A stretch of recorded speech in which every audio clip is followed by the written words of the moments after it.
こんにちは、D スタイルです。いつもご視聴いただきありがとうございます。今回はリフォーム現場です。長い年月の中でぶつけられて欠けてしまったようです。20数年前に流行った色合いの建具のガラスを留める押し縁の欠けのリペアです。今回の作業の流れは欠損部への埋め木作成、埋め木の成形、ポリパテ充填、ポリパテの成形、タッチアップ、ツヤ調整、仕上げです。それでは始めてまいりましょう。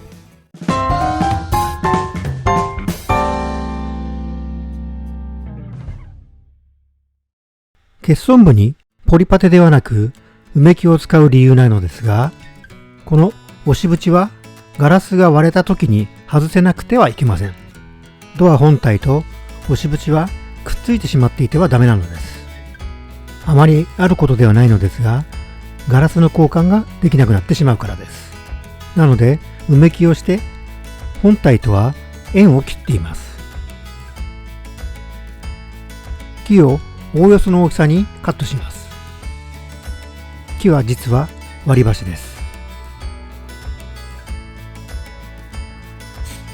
あらかたカットしたら押し縁に接する面だけに接着剤でくっつけます。固定できたら少し出っ張った部分はカットします。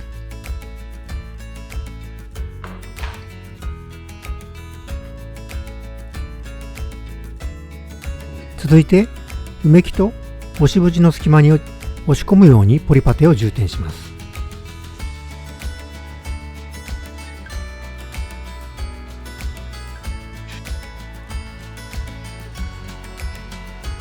硬化後にサンディングを行います。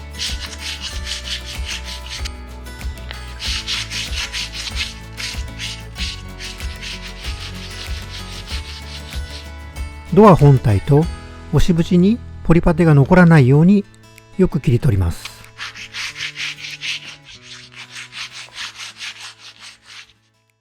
平らになったらポリパテで埋め切れなかった隙間や巣穴にハードワックスを充填していきます。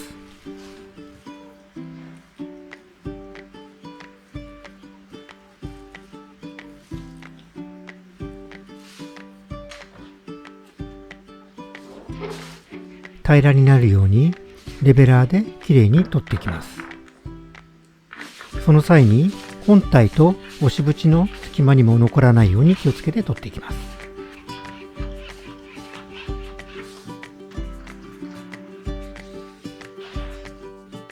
筆を使いタッチアップをしていきます。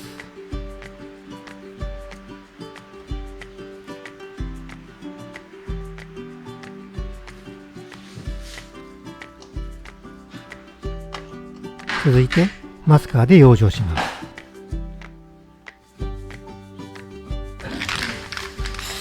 SD サンジングシーラー、ノンブラスプレー、ツヤは三部ツヤのラッカーで仕上げました。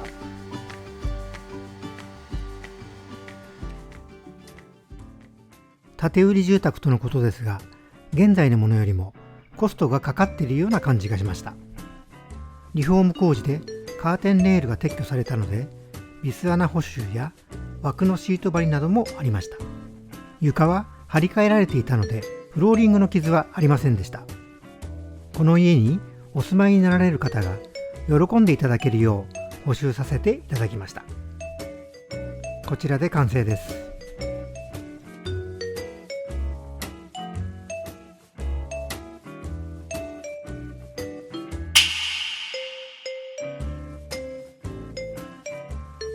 最後までご視聴いただきましてありがとうございました。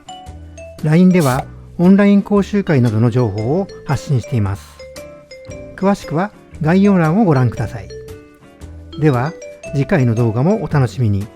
ありがとうございました。